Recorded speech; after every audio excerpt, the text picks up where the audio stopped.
Hemshech Chaim Beis, Volume 1. We're in the middle of Chapter 176, page 359. Shinun Tes. So we're in a little Avodah here about how to learn Torah, basically. So we'll title this class, How to Learn Torah. So the context I explained in the previous class, I don't have to go over by Arichas at length. Basically, we're talking about two dimensions in Torah. In very simple English, how it relates to us and how it relates to God.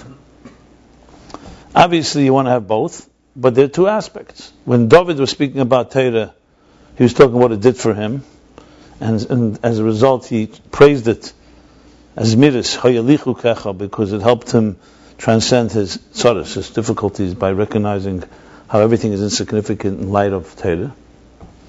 And how the midas from the word lazamer aritzim to also help uproot any negative force. And then there's Torah shashim lefanav, oya etzlei, not li etzlei. So you have right here interface, li etzlei. Is it God's Torah? Is it a Torah that impacts us? So we say, but it's not Torah. That's why we remind ourselves, it's not our Torah. We don't own it. God's Torah, but He did give it to us, and we can relate to it, and we can understand it, to the point even that it doesn't say it here, but it says in places the Torah nikras al shmei.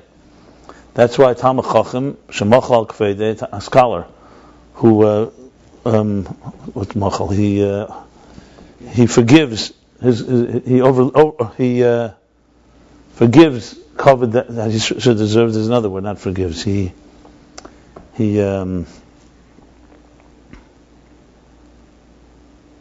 So his covet is machal. Why? Because Torah nikras al shmei. The Torah became one with him. As a result, he can forgive it. A melech, for example, can't, because it's not his covet. When you give covet to a melech, you're not giving it to him. He hasn't become one with him. He's a melech because he's bottled to God and so on. It's a godly, which really means that Torah, which is also God's Torah, it's not talking. It was owned. It's not owned by Talmid Chacham, but it becomes so integrated, like you said about Shirashcha B'Seich Mei, what he brings from Tanya. The yichud is azay yichud nifla. That's why Moshe is zichud Teres Moshe Avdi. How could you call Moshe Teres Moshe? It's Teres Hashem, because Shema Kim Shemasa Nafshe Aleha. So Torah, right? It's Teres Hashem, but then it's become right. Because Torah was shaped by Hashem in a way that it could become one with us. A mitzvah, for example, doesn't become one. There's no yichud nifla like that. Because a mitzvah is like a levush. A mitzvah is you act. You don't become tefillin. You don't become kosher. You don't become Shabbos. You do it. And it helps refine you, elevates you. Torah, as he says in Tanya, that's the yichud nifla. There's nothing like it, because your mind is surrounded by the idea. Your mind surrounds the idea, and it's a yichud nifla she'en yichud kameyu. So there's an element of Torah that relates to us. So as far as interface, Torah is the perfect interface in that sense, because it has those both dimensions. And ultimately the goal is, like we're learning, V'hei etzlei amen, it should be oiman. So the Torah that etzlei amen should become oiman and should nurture us. And obviously the goal is to bring it down into us, that even the Torah that's within us, we should sense that it's really divine delights. Shashim lefanov. That's the general gist. So there's the klal and prat of Torah, so to speak. There's Torah in that general sense, and there's the Torah as it was given in each time and space as it relates to time and space of existence. So after explaining at length the two things in Torah regarding David and Shashrim Lefanov, and explained that Omain becomes Oyman, he went into a long discussion that Torah is Atzmi, and that's why it can be a Keli, it can be that ability to nurture, and because it's been nurtured, it can nurture. It has the etzlei element. Since it's been, a confidant, an intimate confidant, it knows godliness, so it can convey godliness. Let's put it this way. Whereas the world is also created by God, but the world does not know God. The world is not aware of God. The world is a product of God. It's a big difference. The machine is created by God. The operator's manual knows what God wants. It's a major difference. So you have the object of the world, we'll call that space, Elam Shana Nefesh, right? You have Elam Shana, time and space, that's the world. Nefesh, then you have the Torah, which knows what God wants, because it's Eslei Oyman, Uman, and Shashim Lefanav. I'm taking the Uman, right? I'm sorry. Shashim Lefanav, and then there's the Neshamas. So we have a triangle here: the world, the Torah, and the souls, and of course God. So the Torah is the one that most intimately knows what God wants. That's why it's a lakus even as it comes down. That's what we've been learning. The neshama is connected to the divine. It's tahirahi neshama, but when it comes down, it's affected by existence because it has to engage existence. So it becomes part of time and space. So the neshama needs a Torah. It's not the neshama yourself; it's called. The way I'm using the words he used there, the neshama comes down and is affected and engaged, and he says, "Nelam." The keiches of the neshama are concealed in the animal soul. I don't know what you mean by I don't know what you mean by itself. What is itself? Down here, it's itself. Neshama in you is concealed. The neshama is concealed. That's what he says. Or else, what's the point? What do you mean? How is it relevant? What do you mean by it? Of course it's concealed, or else there's no Aveda. It feels the same even when she's done. But you do? Give it to the body. But the nefesh and the neshama. I don't know. I'm not sure what you mean by that. Are you talking? So what's the? The neshama. So a whole chapter about. Feels different. The whole chapter that says yes, it's concealed. It's like in prison. The whole piece is it's like in prison. So what? Like in prison means that she cannot give herself to the body. She cannot reveal herself. So Aveda is what's that? I don't know. I don't know what your point is. What you're trying to make is the neshama when she's done. Forget about it. So let's use the words. Read the words. It says b'keich v'salmus. It's completely concealed inside the body and the animal soul. Does it mean that the perspective of neshama changes because it's Yeah. Anyway, let me review the thing. You have a question? We'll ask a question. I mean, the bottom line is makes it very clear that the neshama gets concealed. The Torah does not get affected in the same way. That's why a neshama needs to awaken itself. It needs to be ignited. And so bottom line is that we have this triangle. We have the world where the neshama enters. The purpose of it, obviously, is because to elevate it. So the neshama has to completely be manifest in it. It has to go all the way down, like he used the example of the lever, the crowbar. In order to elevate it, has to manifest it. And the way it works hand in hand with the body and the animal soul, not from a distance, is bislapshus. It's like a parent or a teacher who has to literally go down to the level of the body. So from my understanding of that means it completely goes down. You tell me there's a yechida of the soul? He says, yeah, he also asks, he said, isn't the shamash and asati b'taherehi? Yeah, in its root. But when it comes down, that's how it's affected. He qualifies it very specifically. He says it right here. That's why it's hiskashrus. Why does he call it hiskashrus? Because the soul is not like oyer. Hiskashrus means two separate entities. Yeah, we talked about the whole beginning of the explanation was in order to understand these two elements. He said of the Zohar, I should have mentioned, Klas Kishin, 3 bonds: Yisrael, Araisa, Kudsha Brichu. 3 bonds. Why is it called bond? Because bond, hiskashrus, refers to 2 things that are separate. So he asked, what do you mean it's separate? So he said, yes, because even though neshama shenasati b'teira, why don't you just read inside on page 357? I want to train you to answer your question instead of me answering it. Look inside. He speaks about it. He asks this question. He says clearly. He says clearly, neshama as it descends into biyah is a mitzias yesh a mitzias davar. He doesn't qualify it in any way.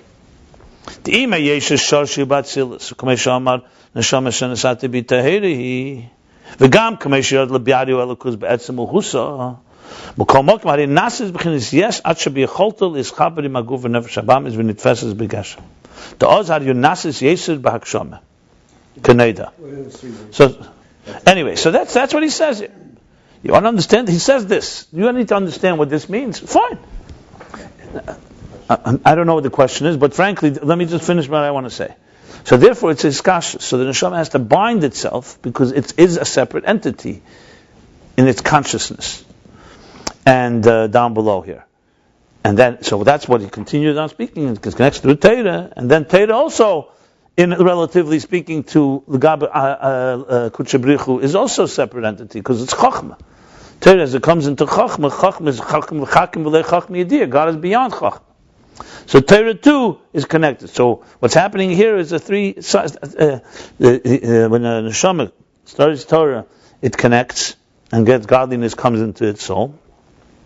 Then the Torah, through the study, the one who's studying the neshama is studying it, connects the Torah to Kudsha B'richu. So the Torah is now miskusher, and that too affects us on a higher level.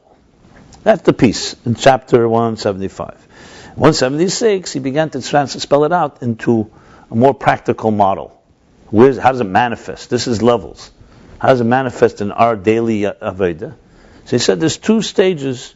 So he said this Hamshacha is Limud HaTorah L'Shmo L'Shem HaTorah. Which Hamshacha? The second one. When you're connecting Kudsha B'richu to Torah. To explain this, he says there's two ways in Esek HaTorah. One is Maimar Azal Me'ikori Ki Ovid Inish Adaita D'Nafsh Ovid.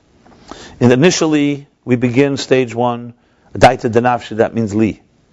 It's about what the Hamshach of the Torah was in. Like he says, Pirush HaPashit Miskashran. You learn Torah, that the Elokus should be revealed in your soul. It's concealed on its own. And you learn, when you learn Torah in the morning, we're still saying, that's the limit of Torah that we do in the morning before davening. Its primary thing is a warm-up. It's igniting the soul after a night of sleep.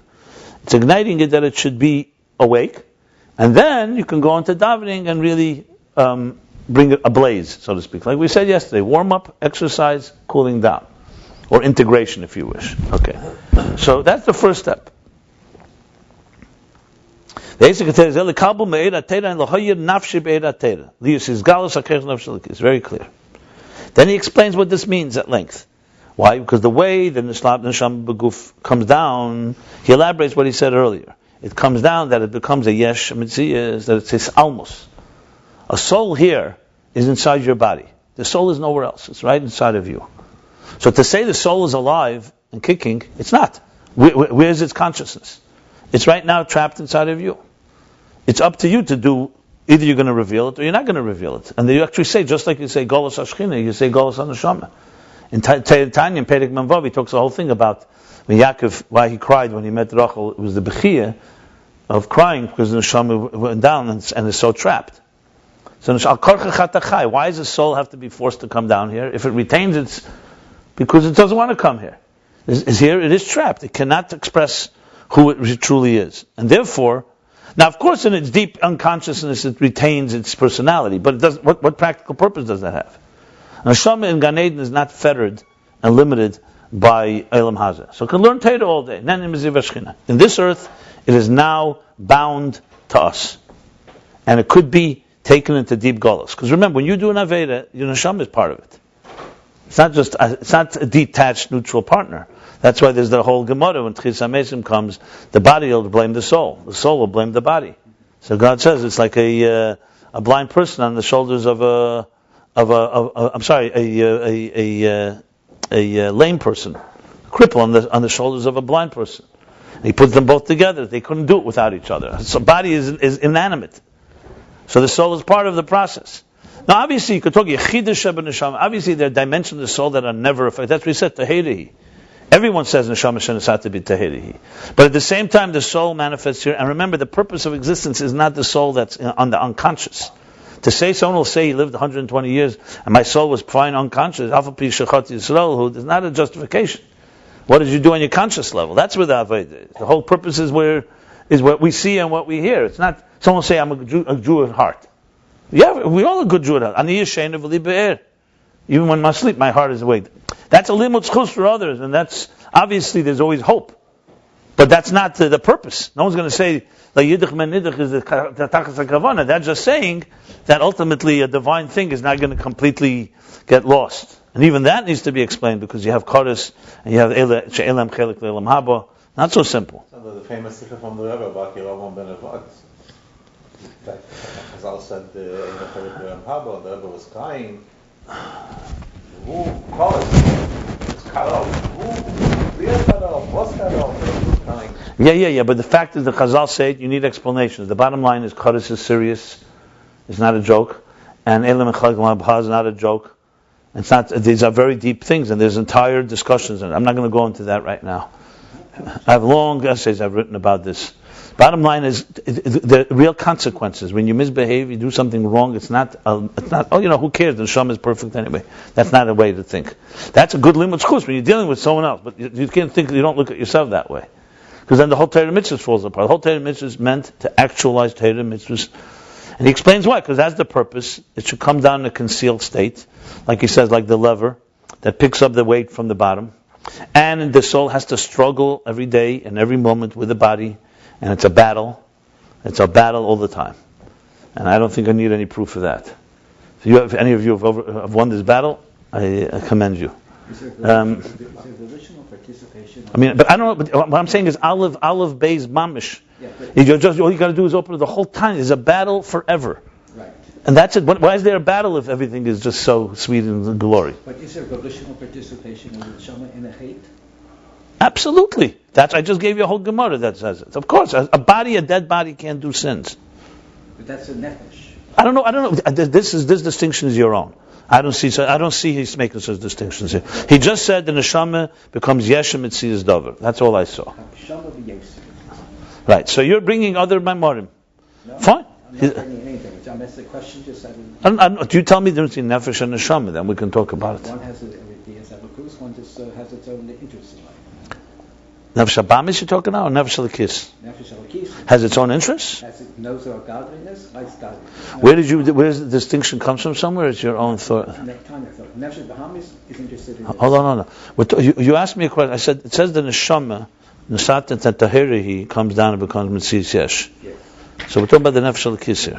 It's an Elokus. And then, but he asked the question. Then he answers. He says, "But it comes Mitzvah Yesh Gomer." What are you saying? Okay, so in other words, the Moses is what is the problem? I don't understand. The neshama becomes part of this life. Yes, that's why it's forced to come. And the neshama is part of our existence. And it loses its perspective, and it takes up the perspective of Nefesh. Why do you create your own words? He doesn't say it loses its perspective.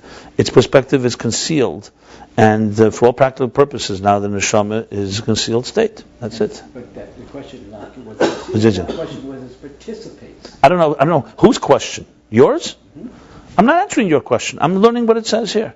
If you understood what it says here, you wouldn't have any questions. First understand what it says here, then ask questions. I did understand what it said here. Okay. And that's why I asked the question. Okay, so I'm not sure what the question is. Your question, his question, I'm not. To me, it's very simple. He says the neshama is concealed in this thing. You're telling me it's not? Look at every one of us. No, I'm not. What are you saying? Your neshama is what? Is concealed or revealed? I didn't say that it was not concealed. What I said was that does the neshama want to eat that steak that same way the Nefesh Bahamis wants to eat the steak? Why don't you answer the question based on what he says here?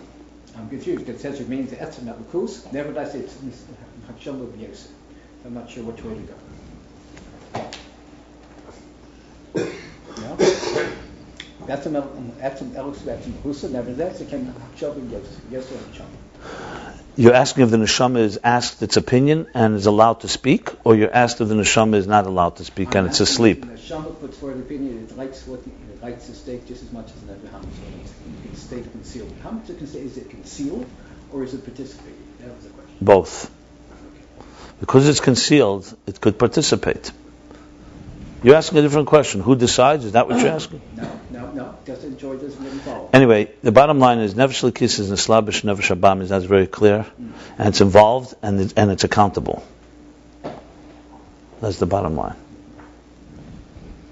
Whether it's that is its initial that is its core will, no, but it's like prison. When you're in prison, you have to follow guidelines. Sometimes that are not what you like. That's called golus. Let me ask you a question. When you take your hand, God forbid, somebody takes your hand and does something wrong with their hand, is the godliness inside your hand that is giving you, that you could not exist without it, sustaining you every second, is it doing something wrong? Are you liable or not? I didn't ask that. I asked the question. You asked the question, I asked you a question, exactly the same question. I understand. So the godliness, so what he says in Tanya, very simple. You're taking Reisha Shel Melech, you're taking the king's head, you're taking the energy God gave you, and he bound himself. He allowed you to control him. He allowed you to control and he allows you to control your neshama where it's going to go, and you can take your neshama to the depths of the worst places. It doesn't want to go. Obviously, that's not its personality. And it has a different voice, but you're not listening to it. You have the power to schlep it into the deepest. That's called what we do. That's the whole point. That's what a sin does. You're schlepping your neshama into the darkest places. It doesn't fight back. In other words, You have to let it fight back. Like he says in Tanya, you have to let it speak. And you have to let the battle take place. Like he says, there's Zevazeh Shelton, They both have a voice, and you have to let them both speak. If you don't, which most of us don't, then it remains concealed and trapped in the behavior of the Nefesh Habamis, which is what happens for most people. That's why they call it Rasha V'Tevle. It's basic Tanya, what I'm saying. Nothing, no Chiddush. I don't really know what's the problem here. And the Shama should have said something. Not should have. You should have allowed it to say something. It doesn't should have said it. Only I am responsible. Bechira, free will. It's called free will. It was a perfect idea, because when you hold somebody's hand, they're just passive, they're not initiating. Same thing we say with I did the neshama, it's passively involved, and the person should have let the neshama fight back, but I'm not the neshama. So why the neshama is why I'm not sure what you just said. I don't know what you're saying right now. Well, you are your neshama and your guf. Why not say both? You're both. There's no third party here. You're both. You have the choice to choose which one. What's the difference? The neshama is part of that process. That's why I asked you. You asked me who's choosing. It's a different question. Some say nefesh hasichlis. Some say. The bottom line is you are a composite of nefesh halikis, nefesh habamis. They're tied together right now like this. They're not. You can't separate the two. They're both involved in everything you do. And one is constantly saying selfish reasons. One is speaking divine. Do something divine. And then you are the sum total of both. Make that decision, and they're part of it. You don't make it sound. It's not physical, where like two entities. Whether you blame the soul or the body. The Gemara says that you blame both together, because they both could have done something about it. So yes, they're complicit. The nefesh elokis could have done something about it. I just mentioned a Gemara that says that when Mashiach comes, so the body will blame the soul. Because I couldn't do anything without the soul. The soul will blame the body. How could I do? The body is, So God says He'll take the body is like is blind. The soul has feet. So put the blind. The other way around. Yeah. Right. And I'll put the blind person on top of the. They'll put the cripple on top of this and judge them together. You did it together. Story like someone says, here's a tree. Someone stole the fruit of the tree. He says, I couldn't go, I couldn't walk. And the blind person says, I couldn't see. So what happens? You take the person who can see on top of the person who can't walk on top of the shoulders of the person. So he tells him where to walk, and so you have both. You have the feet and this. That's the Gemara, Mashal and the Gemara. So you're definitely talking about neshama and guf. The bottom line is, a neshama has to go through. What's Gehenim for whom? If not for the neshama, the neshama is dirtied, is soiled, is affected, contaminated by this world. The Zohar asked the question, Nefesh kisech tva, can a soul be sin? So there's the discussions, how would that mean exactly? You ask questions, how that happens. It's the same question you can ask, how Elokus can be affected by the slapshus in this world. But you know something? The point here is, like he said, it is affected. When you understand how it's affected, I don't see the question because I just have to look at my life. Just look at your daily life. Your neshama is in there. You cannot say your neshama left. It's inside of you. And it's participating in whatever you do, and you are schlepping whatever. So you want to ask the question, who makes the choice? It's a discussion. It's a separate discussion. But whoever does make the choice, the bottom line is everybody's affected, and everybody's complicit. Just like we say about the Nazis and the Germans. Even those that were standing silent were also complicit, because they could have... Yeah. Even it says in the parsha, but Korach, remember, Mashbi'in Eishetihit Tzadik V'al Tiyirasha. It says Mashbi'in Tzadik V'al Tiyirasha, the neshama was given power. So that means there's power in there. And we have to look at this not as individuals. This isn't about for pointing fingers and finding blame. This is about everybody participating in the act. And everybody could have had an opinion. And there will be accountability. Anyway, let's go back to the focus of Ayin Beis. And the focus is that the neshama is mislabish and bisalmus, as opposed to Torah mitzvahs, which retain their divine personality down below. They're not trapped. They descend. Torah mitzvahs in physical world is different than Torah mitzvahs in Atzilus, because there it's spiritual and here it has a physical manifestation, a physical mitzvah, but it's a mitzvah. Whereas neshama becomes concealed. And that's why in the beginning of the day, it gives the example of sleep, like you're asleep. What's when you're asleep? Who dominates? The body dominates. Most of the faculties are at a weakened state. Same thing, spiritual sleep. Most of us are in spiritual sleep. The neshama is there, but it's like a sleep, not really active. So then comes the morning, you wake up, and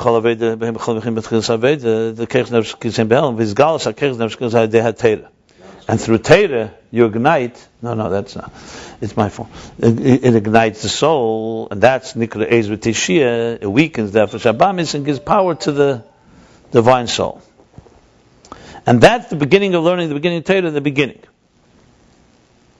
That's the first level of Teira. Then he speaks about davening.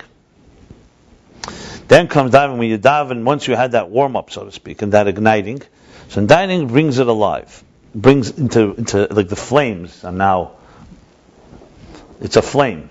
The soul is now not just ignited, it's burning loud and clear in passion with Ava V'Yira. That's davening.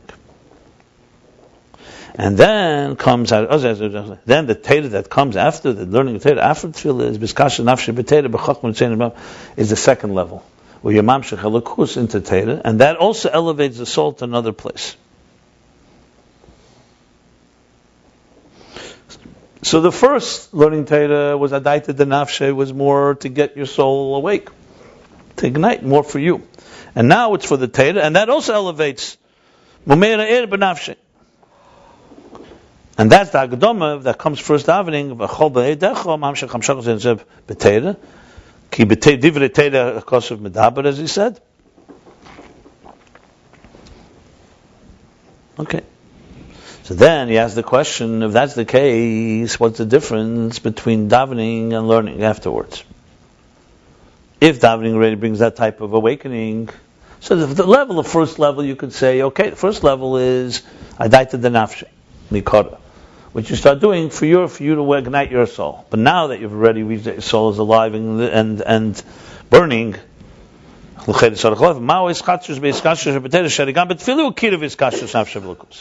and that itself, that you got to this kiruv through Teira after Tefillah, also comes because you awakened it during davening. And he said, Yesh Leimer, two ways. We learned the first way, and I'll just sum it up, and then we'll continue the second. The first eifin was that Tefillah, even though it is kiruv, but it's in a form of rotzeh. It's not integrated. It's in a state of a burning flame. It's restless. It's reaching. It's yearning. Teira, on the other hand, is bisyashrus, is shuv. Afterwards, you sit down, you integrate it. It's like what we said, running. The running is that they're learning. After you run and you've already gotten your energy, the exercise, then comes the period where you integrate it back into life.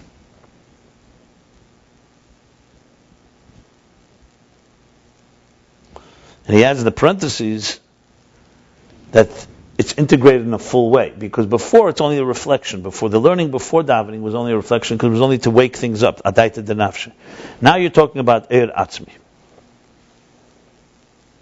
So even though, yes, it's true, this itself is awakened, this deeper level of integration that comes through Teira comes through davening, but in davening it's still not in a revealed way, and the revelation is in Teira. And now he's going to go to Eifim Beis, the second explanation, in what Teira accomplishes after the davening. Okay? For Eifim HaBeis, I'm reading now 8 lines from the bottom of page 359. And the second Eifim, Yesh Leimer, second Eifim to explain what is the chidush, is chatshus of Teira compared to davening. The kiru, Yesh Leimer, the kiru of nafshe b'tefillah, b'chinas alakus ha'shachas ala'elamas. In the kiru of nafshe, the closeness of the nefesh during davening, the spirit getting close to the divine, is the divine as it relates to existence, to the worlds. So you see here again, he's going back to the Shashrim Lefonov or not. So Adaita de Nafshe, learning Teira before davening, is for sure relating to Nafshe. It's about me. right? Li. He's saying even davening. So the first difference was that tefillah is Ratzeh and not Shuv. Now tefillah is Sheikhus le'elamus. The hayizbonanus b'derech klal be'ezem adrege belakus sheti hayizbonanus. Contemplation in general, in whatever level of the divine where you have that contemplation. How do you b'derech klal belakus ha'sheich le'elamus? That's in general the divine godliness as it relates to existence. Meaning only a reflection. In the core essence of the divine, it's not possible contemplation. I'll explain this in a few minutes, all these different levels, but let's just read it. Because also the contemplation that we learned earlier, remember we learned about contemplation, Mevin Dover, Metech Dover, if you remember back then. We learned there's two levels of contemplation. Chatzenius Bina, Pnimius Bina. He said, there's a contemplation where you look at existence, you realize the divine power that's within it, the energy, there's the energy within it. You can relate to it. It's called. But then you come to the next stage where you realize that whatever you see of the divine in existence, because God is giving me life, I'm breathing, my heart is beating, the blessings we have. You come to realize that really the divine that's behind this artist is not just an artist. There's a whole mystery, a whole grandeur, a flaw, and Raymond was that it's not that you can't relate to. Called it before you did Ashlila, or bottom line is it's a flaw. It's beyond. She says even that is best. Hanikra Atzmus Ein Sof, which is called Atzmus Ein Sof. In the parentheses he adds, it's called Atzmus Ein Sof, but really it's not Atzmus Ein Sof. It's just called that relative to the abundance, to the contemplation of the divine that we relate to. So there's the divine that's beyond us. That's like the grandeur, the awe. You stand in awe. So you see grandeur, you don't understand it, but you can contemplate on it. Right? So he says that is, at the end of the day, it's all the innocence of Shaykh Le'elmas, because even the grandeur is ultimately grandeur that you're deriving from observing existence and relating to existence. What he means now, Atzmus, not what is called Atzmus Ein Sof. Actual Atzmus Ein Sof, which is not Atzmus.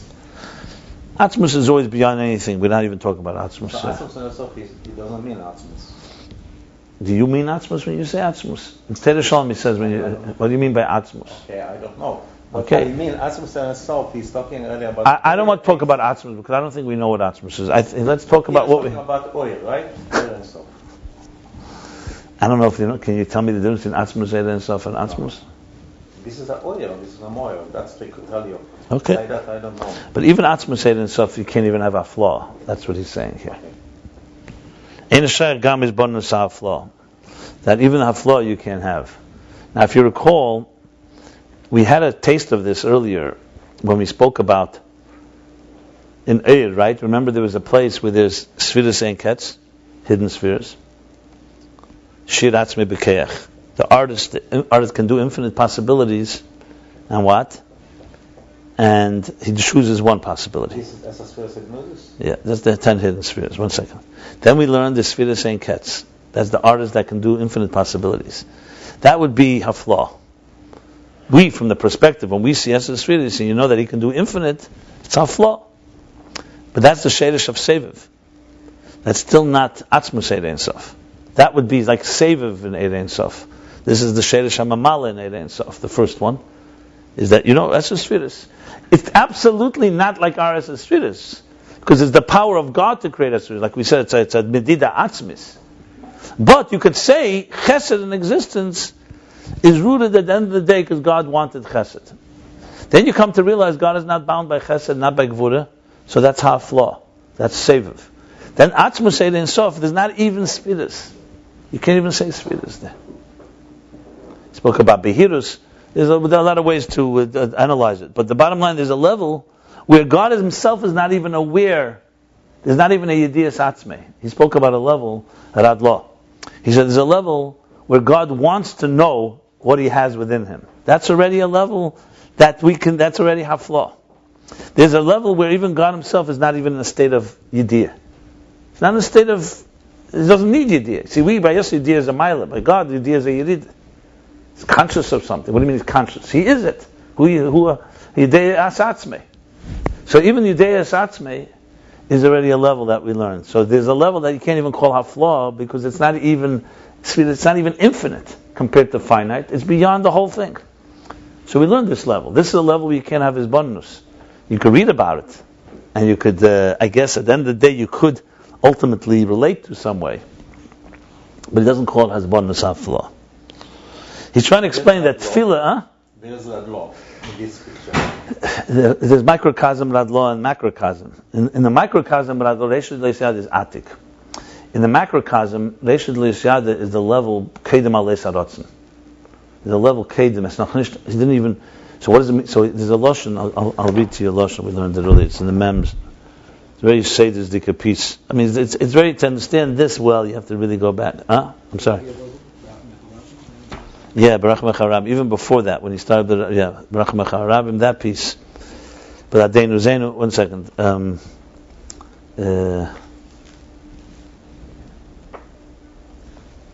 Not so early.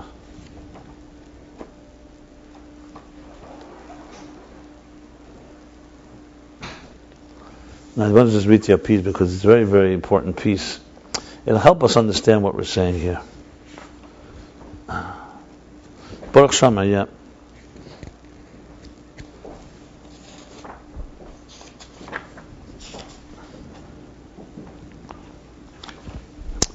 She just behelim baratzon over the gila atzmi. So there's a level where he says like this. Baruch Sha'amar. He speaks about Baruch Sha'amar, Baruch Hu. He says Baruch Hu. Hagam shebehechach leimer. I'm reading the bottom of page 130 if you want to follow. Sharotzim gam kedem hashara kel batzmi kol ma sheisave. Hine zeu behelim legamri barotzon haklali.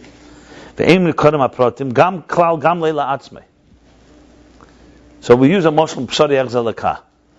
There are times that no one else is aware of what you're aware of, right? Your thoughts. But then sometimes you're not even aware yourself what you're aware of. You yourself don't know what you're thinking because you're not conscious of it. So he speaks that b'chlal in self lifnei tzimtzum is gilul atzmei levad. But then there's a level. Baruch Hu is already a hamshach helm. You say Hu, there's a helm ela gili, but then there's a level that's before that is not even gili la'atzmei. So Sharat Tefillah uses lashon shehu b'chinas yedidas v'ashpolas atzmei leida masha b'retzeinei. So imagine the Nisava Kodesh Baruch we say is Nisava in Atzmos, right? Let's say in Atzmos. Avataiva sagt man stuck in kasha, right? Why? Because why is it stuck in kasha? Stuck in not because of kasha. There's no seichel over there. Fix the kashas in a place that seichel hasn't yet been created. So the closest thing we can say is Avil, Nisava. But can you say he even knows what he's Nisava? That also is a level. Yediyah is Das. Das is Asfira. So there's a level, Taiva is the closest thing because the closest moshel we can have for something that's beyond any level is Taiva. Truth is that's also Kav Yochel. So then comes a level where God wants to know what He has inside of Him. The question is, why does He need to know? Because He wants us to know. So if He doesn't, He creates knowledge by wanting to know. That's a level. So when you say hafla, so you say elikus that relates to us, that's mamala. Elikus of Seviv is hafla. God's beyond. And then there's a level that even He Himself doesn't know for sure. How are you going to know Him? It didn't yet come into a state of yediyah. You say, how can we talk about it? Well, Kedim called the Rabbeim are helpful. They're letting us know. And secondly, I guess even that, Atzmus at Megali Gven Alts. I feel the Inyanim was ein ganzen Hecher. That's what Teda comes. It reveals things that are beyond our comprehension. But there is that level. I just want to just explain what means Hisbonenus is beyond our flaw. What means beyond our flaw? You could say everything is our flaw. Anything, I don't know, is grandeur of God. No, but there's things that are beyond our flaw be'etzem, because they're not even, you can even call them haflaw. Haflaw already means that there's some relationship, some gilui. Haflaw is a sensation at the end of the day. There's a state that's b'chal stuck in gilui. Verstehst du, was kommt davor? It's a deep, it's a heiche madrege. No, but it's made deep, because then there's another piece I must refer to. I'm just, it's now all coming together. Yediyas atzma, yediyas hatera. Where is that? That's a Yenisi, Perek Mem. Okay, that's Mem. Mem, 1 second. Yeah, here we go. It's also a very important piece here. It really relates to this because it's the same. Here we go. See, there's an expression, a Geras HaKedesh, we say, David Zmiris. In this same Geras HaKedesh, he says, Di bisi dias atzmi yedeas hatera. So he explains, if you look at page 82 and 83, it's a very fascinating piece there. So he says, Yedeas atzmi yedeas hatera.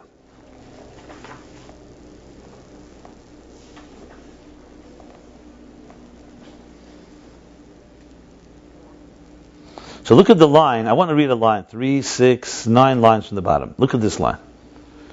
And then you can go to your kalim from this line. He says, so look at the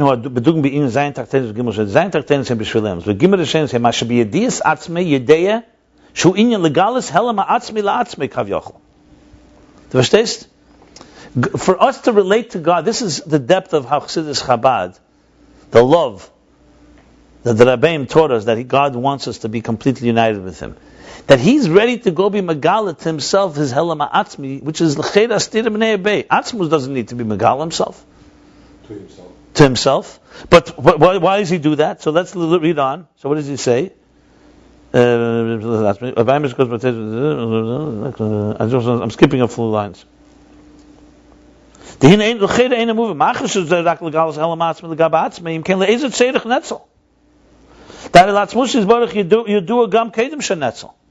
If that's the case, if it's only for himself, he doesn't need it. Why did he do it? In other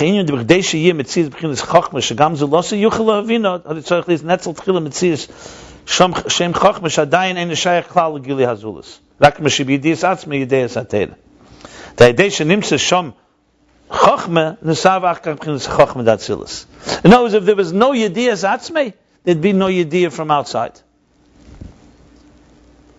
Which shows you how deep the connection. Because you could say, what do you mean? God can create, we should have knowledge. He doesn't have to know it. But then you don't have a relationship with Him.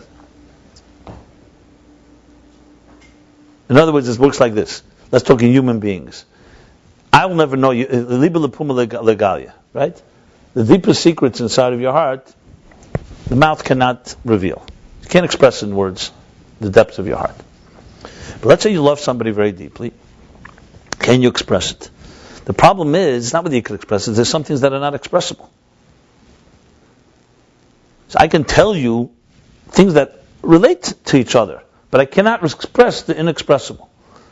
What the Eibishter did was even deeper. He expressed the inexpressible to Himself, and then that allows us to have words to understand even His inexpressible side.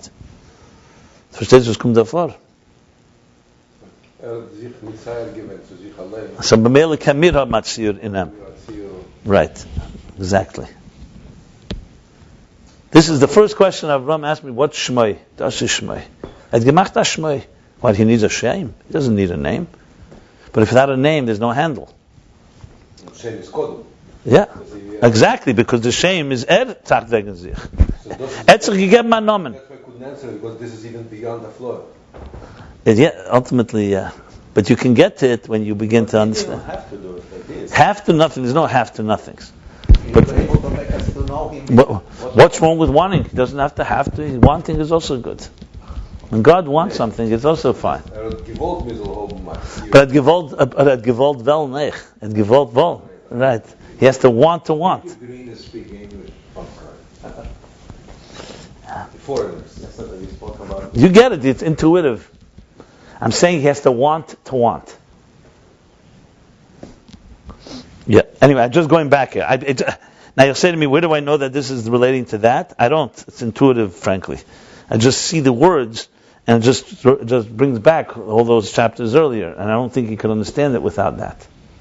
That's why I'm making the connection. If he would say, so I want to qualify that what I said is my understanding of this piece here, not necessarily the Feder says it here. Someone has a different interpretation by all means. But you can't ignore this is the same hemshech. So there's something that seemed very much consistent. So the case of love is that we know who gives the one system, and that part that beyond that is. No. What did I say? Well, I don't know. I'm not going to go that far. I don't know. I can't make these levels exactly. I could only say is that hafla is that we can relate. There's something to talk about, and then there's a level that's beyond. That's completely beyond. That is even the Yedias Atzmei. It doesn't even have the Yedias Atzmei. I'm not sure which level is with. Yeah, based on what I said, hafla is already some type of gilui. Yes, it's a gilui, not us. It's a divine level. Like we say, Shashrim Lefanov. How high does that go? What's Lefanov? Is that Yedias Atzmei or it's not Yedias Atzmei? Because in Tanya, against the case Kunzachan, he says Yedias Atzmei Yedias Atera. That's what David missed. So Yedias Atzmei is already a Yediyah according to this. What about there's a level, in other words, even higher than Shashrim Lefanov according to this? It's not even Shashrim Lefanov. There's no Yediyah. But you could argue Shashrim Lefanov, who says that's Yediyah? It means delights, like Taiva. You can say he's not even aware of it. It's just connected there. I am sure it goes all the way up. I hope he spells it out. Would be good. We'll not going away from this. One thing I pledge to you, okay? Whatever I can do to explore and explain anything to the fullest, I'll do, and connect it to the past. Because I'm always looking back to see where we are in that flow. That I'm doing. That's what I'm doing. That's my biggest effort here. Because, Huh? What? Yeah, better than other types. Yes. Otherwise. No, because I see this. It's you can spend your whole life studying this, because this is look. It's just pages and pages that Rebbe Rashab immersed himself and wrote this. I spoke to the Shluchim yesterday, and I said, "What do you think? How long do you think it took the Rebbe Rashab to write this?" And he took a pen, a quill, and wrote. I said, how much time are we spending doing anything that Rebbeim did? They spent writing all the time. Just looking at the amount of books they wrote, it looks like they did nothing else. And any yechidus or personal things was almost like a sideshow. It was a side thing. So that's maybe Adaita the Nafsh is when they spoke to us. But Shashrim Lefanov this is what they did. All day. You have to say that. There's no way. Even writing it would take all day. Forget it. But I'm not even talking about the research and the machshava behind it, and all that comes. That's what the Rabbeim did for 7 generations.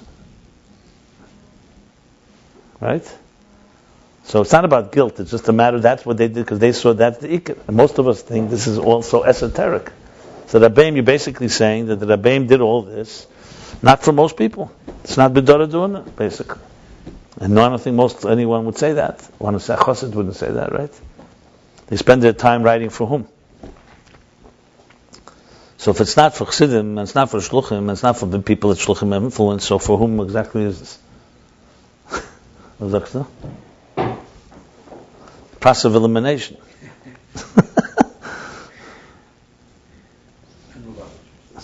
So I think if you just, even if you just love the Rabbeim, on a personal level, you have to love that they spent all this time. If I loved somebody, I want to know what they wrote. Would you agree? That's what my wife said. I first loved them because it is. So tell her that before you loved her, you loved this Elsa not reading all the time.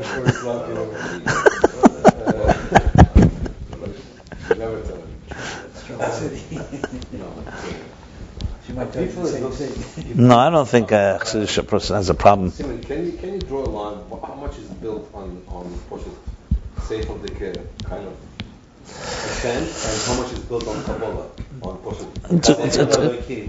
It's not the but our seichel was created by the seichel of the key. Right. The seichel is it's not a man-made brain. Yeah. Your question is an excellent question. I'll tell you the answer very quickly. I don't think that two people are the same. First of all, just like Ein Dei Sein Shabbos, we're different thoughts. So also, our levels of comprehension are different. Like, you may be very good in Bina, another person being good in Chochmah, another in Das. Some people are excellent in the Emek, Sinai, Eikad Harim. So I think that a person has to really, Mashpia, I guess it can help understand the way their mind works. And because different minds, I know people, for example, just like think of Fabrengen. Some people sat by Fabrengen, and what grabbed them was just the mood, the niggin. Others, the Rebbe sitting there. The others, the Haskalah. Sometimes Avort. And you say one is true or not. They're all true. It's Emes, Etzem, and many people taking from the Etzem different ways. Very individualized. And you wouldn't say, if you didn't do it my way, you didn't have the experience. That's Nicht Emes.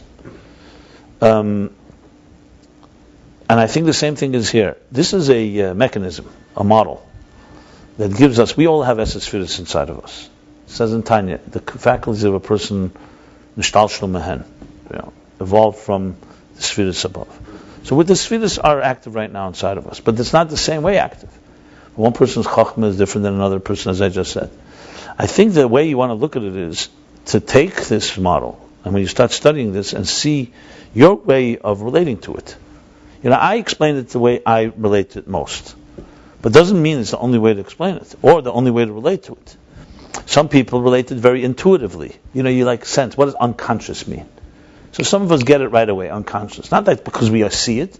We have a sense of the unconscious. Others can talk about it more.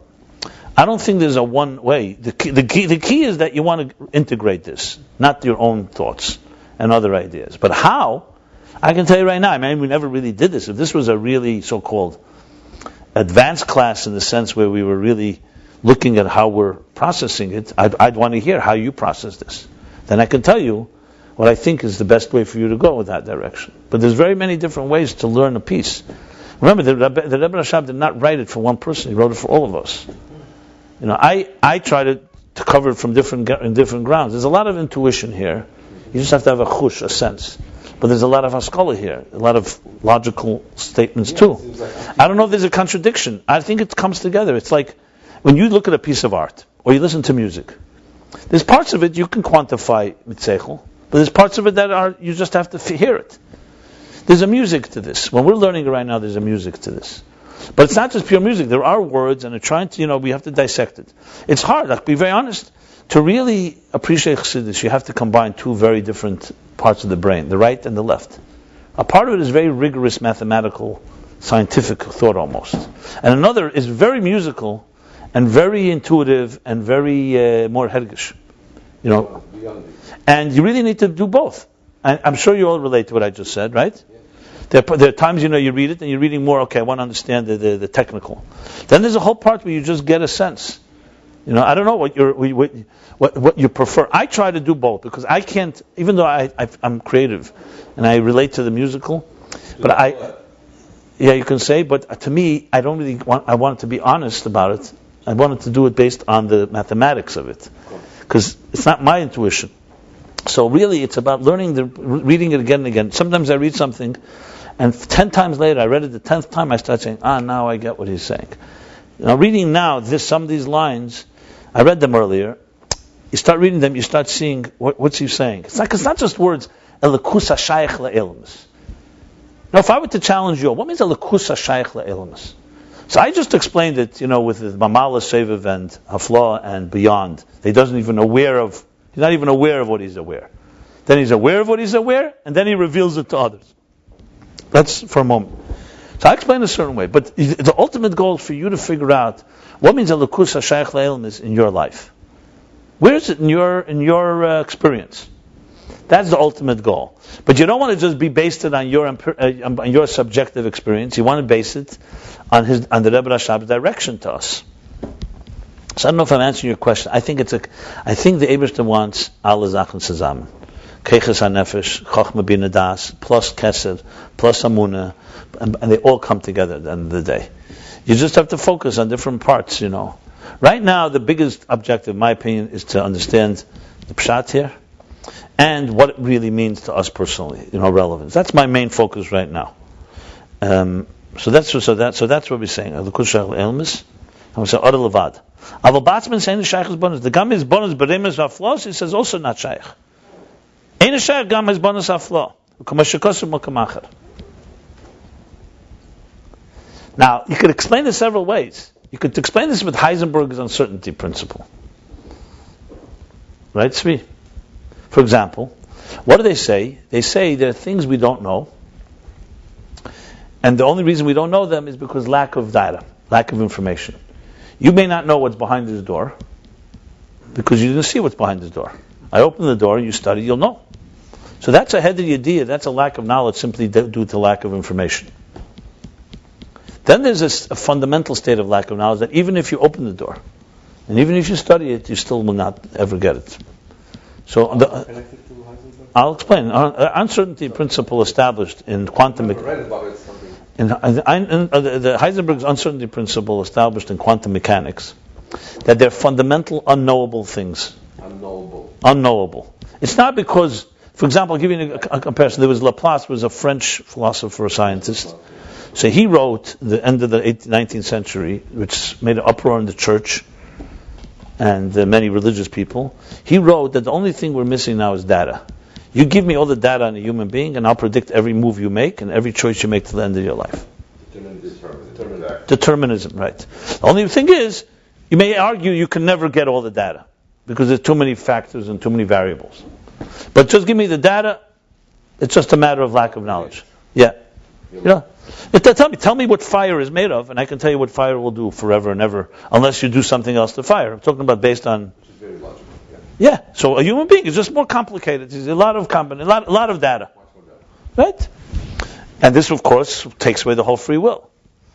The uncertainty principle was not a response to that, but as a conclusion of the uncertainty principle proved, in the weirdest way, that when you come to a certain stage of microscopic level, Poshet Kipshute, and you measure something, they came to different results 2 times they measured it. So they realized something's wrong. So first they thought our measurement is wrong.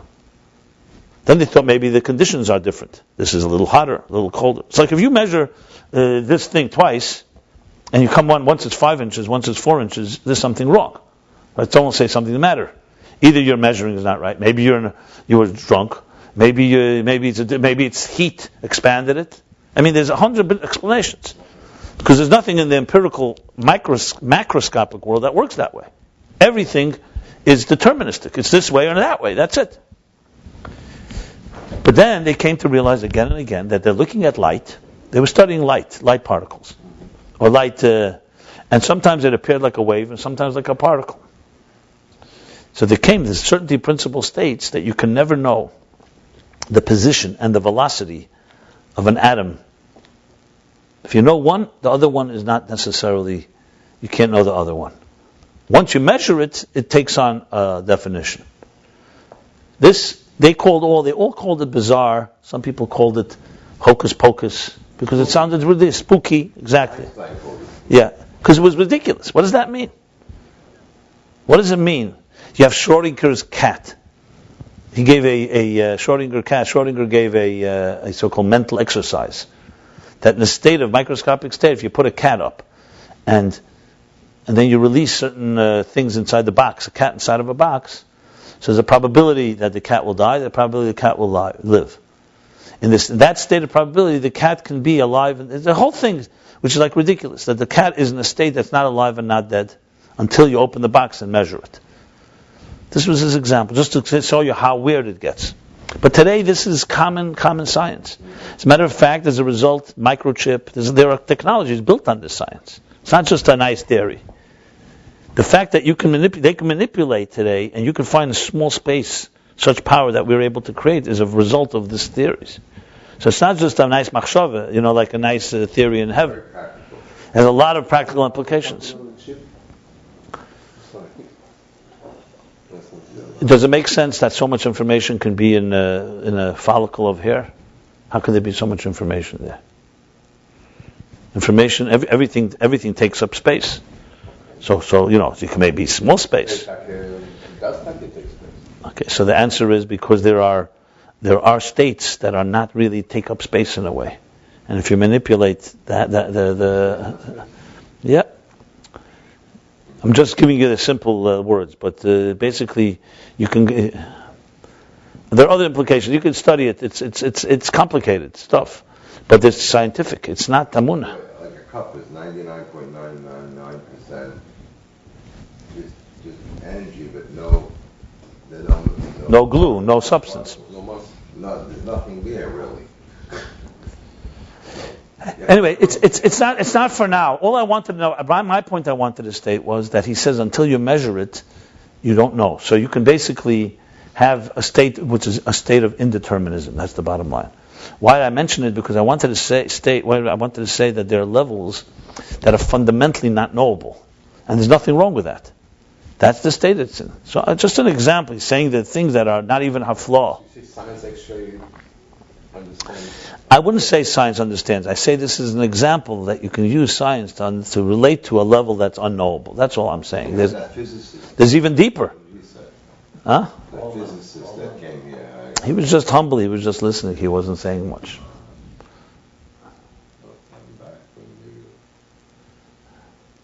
We'll get there. We need somebody who knows physics very well and really can get some of these ideas and really starts.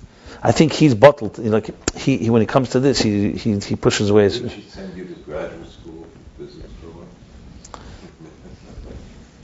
We have others that are in graduate school. You don't need me for that. They'll have others do that. I'll tell them what it says here. If many people learn this, they push away their science because they stand like, I'm standing in front of the Rebbe. I don't want to bring my science in it. So you need a little Breitkheit, a little. Well, it's very useful, I think, in order to spread. For sure. I mean, Yeah. I even have a footnote. The first Hanoch I ever wrote. I don't know if this is Hashgacha Pratis. Everything is Hashgacha Pratis.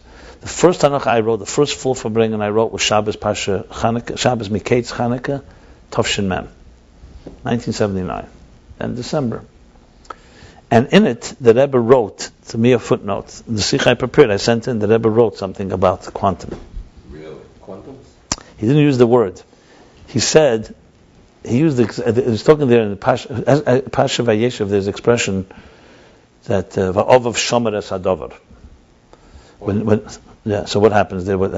That when Yosef shared the dreams with his brothers, and they became jealous because it was interpreted the 11 stars and the 11 bushels bowing to one. So it says, Ovav, Yaakov, Shomer es Hadover. That's the pasuk. What does it mean, Shomer es Hadover? So some say, Rashi says, he's quiet. He didn't want to get involved in this. But what's Shomer es Hadover? So the Gemara says that he didn't want to interpret the dream because Hakol Helech Achar HaPisra. That he didn't want to interpret the dream because everything follows your measurement. Yeah. It's real quantum. Mamash quantum. So the Rebbe brought this and said that means there's a state where it can go either way. But isn't there one? No. Once you say it, that's how it will become. So the Rebbe writes in a note. He wrote in the footnote in the Sikh. It's printed. It blew me away. Till this day, I don't fully understand. He says, and what do you say? And Lamaila, this is where the Eibishter could have made Sfiras saying Ketz, and he chose Esa Sfiras. So I see from that, in other words, there's a state where it could have been many different Sfiras. Right. And he chose one. The Pisrin, this was the measurement that he chose. But you see, in Atzmos, even when he measures, it still remains quantum. But at the same time, it's also substantial, because when we eat a sheer matzah, it's real. It's not saying, hey, you know what, doesn't really matter because in quantum level, who cares? That's why I was telling you, I think determinism and indeterminism, defined time and space, at the same time, undefined time and space, they come together. Only that the physicists don't even get to. That's Atzmos. I remember the Rebbe said that the Chira and Hashgacha Pratis are two sides of the same coin. I remember being there and I was completely blown away. Okay? That's, part. So see what's going on, because I'll tell you what the end of the day is, like I said earlier, the goal is, you see, the problem we have is our perspective, our perception. Our perception measures things in very limited ways. A table is a table, it's not a chair, and that's it. Atzmos is the opposite. There's no altogether. What do you mean a table? Table is a chair. There's no contradictions because there's no definitions. But Atzmos chose a world he wants a difference between a Shabbos and a Sunday. And he wants a difference between a man and a woman. He wants a difference between the sky and the earth. Why? Because he's not bound also by his non-definition. So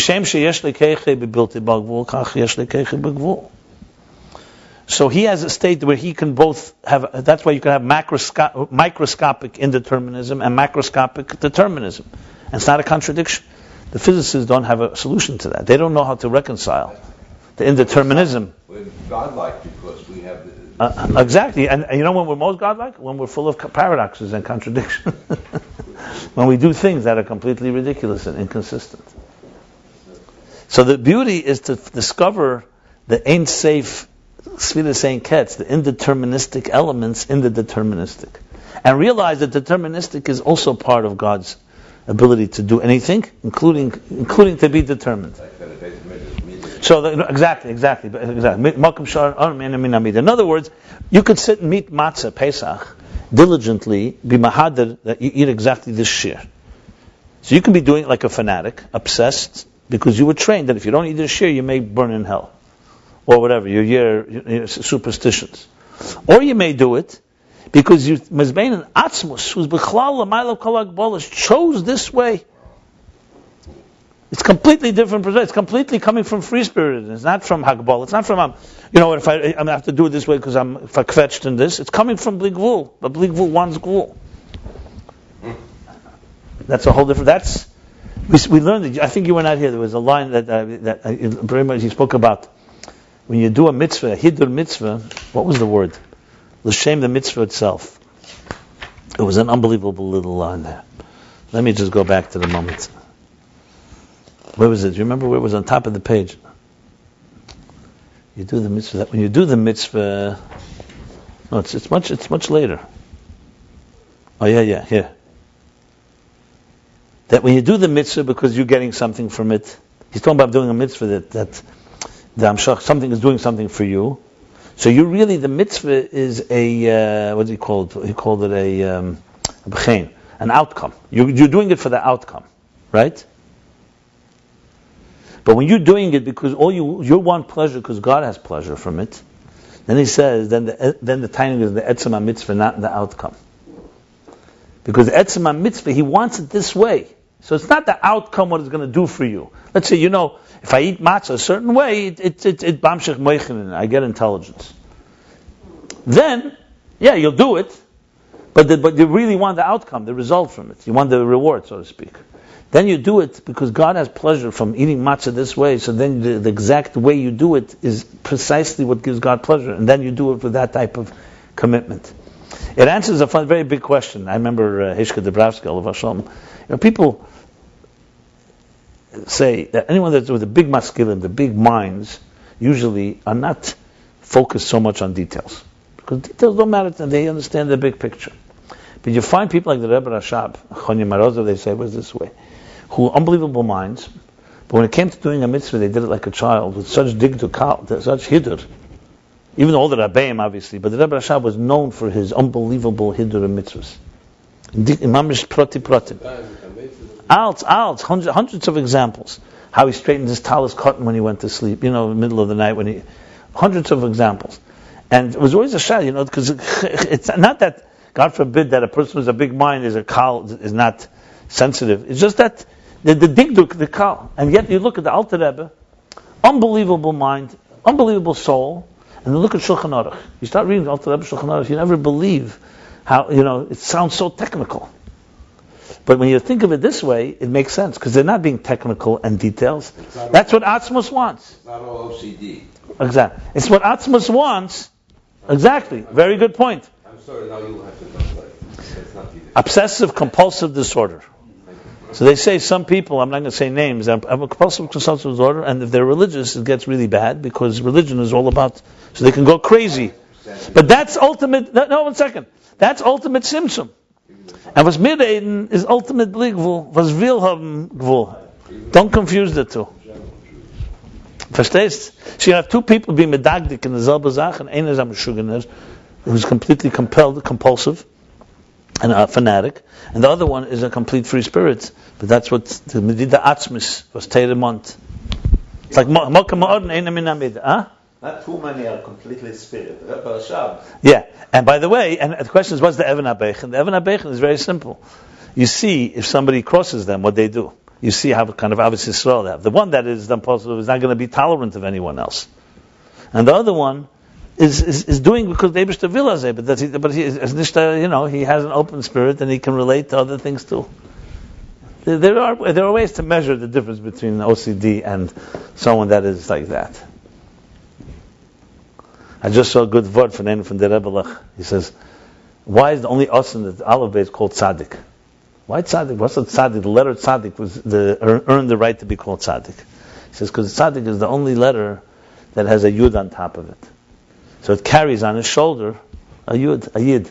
Someone that carries a Yid on his shoulder deserves to be called Tzaddik. 1 second. So then he asks the question, but Aleph Atachecha Yud. He says, yeah, but it also has a Yud under its feet. So if you're carrying a Yud on top of it, and meanwhile stepping on others, a Tzaddik coming initiative. It's good for the 3 weeks. It's like another Rebbeinu Shisra said, when you have a Yud on a Yud, it's Hashem's name. Yeah. But this is only if the two Yuds are on the same level. If you put a Yud over another Yud, it's nothing. It's a Shavah.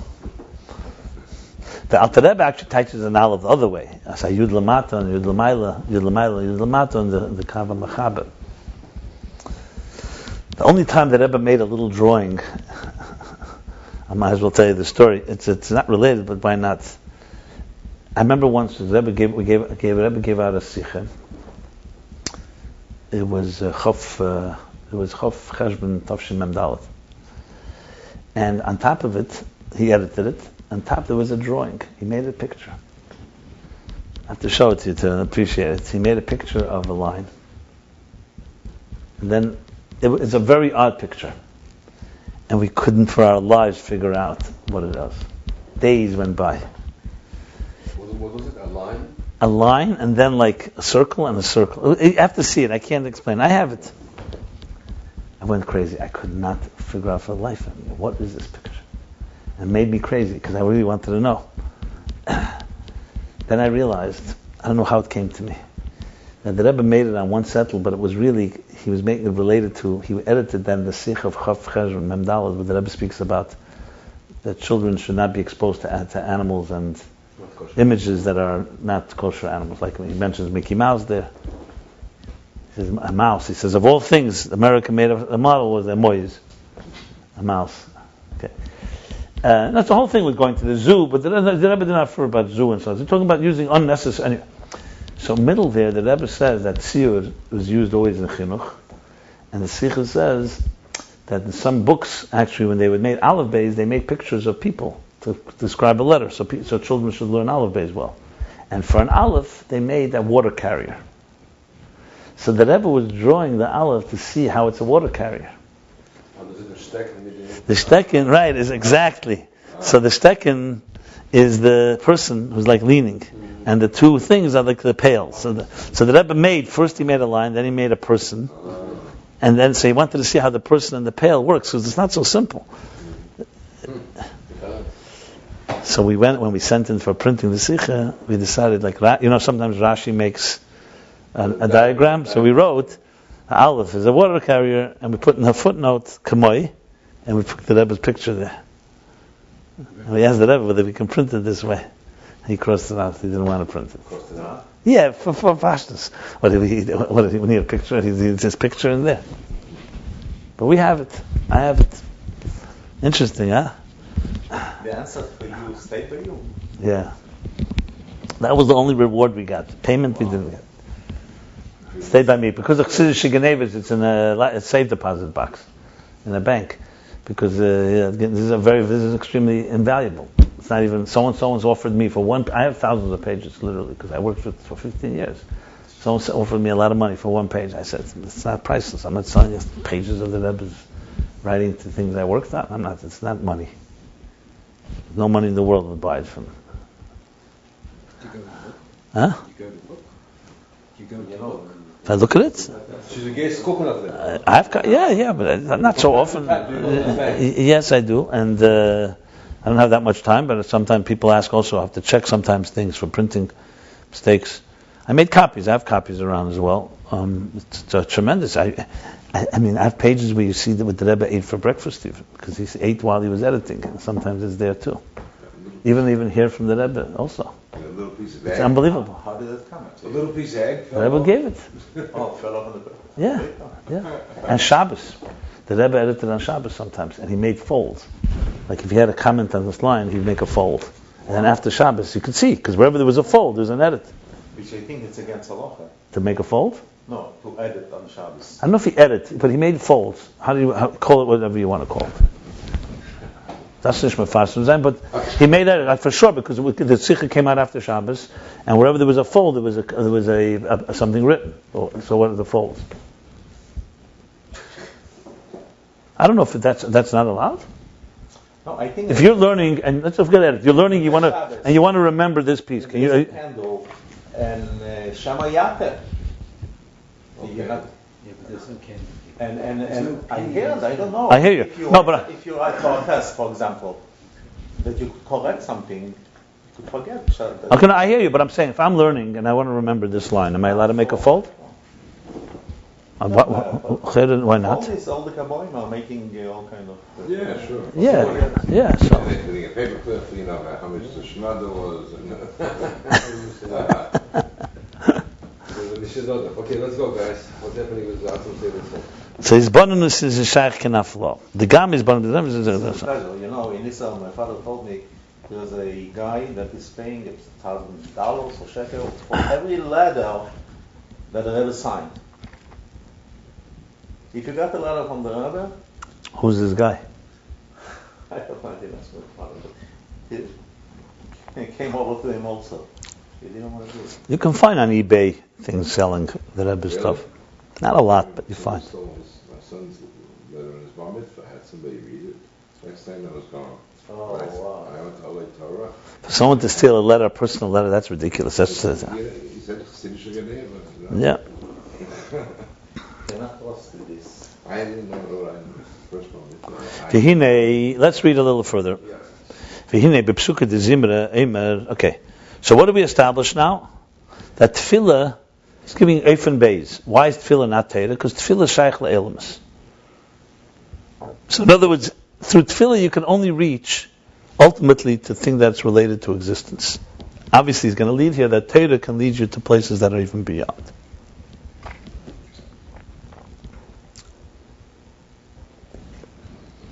Which makes me conclude that what I said before needs to be corrected a bit. Tefillah can lead you to grandeur, but clearly Shashim Lefanov is going to be even deeper than that. That's the bottom line. So Shashim Lefanov is like even higher than Alei Saratzen. Yeah, why not?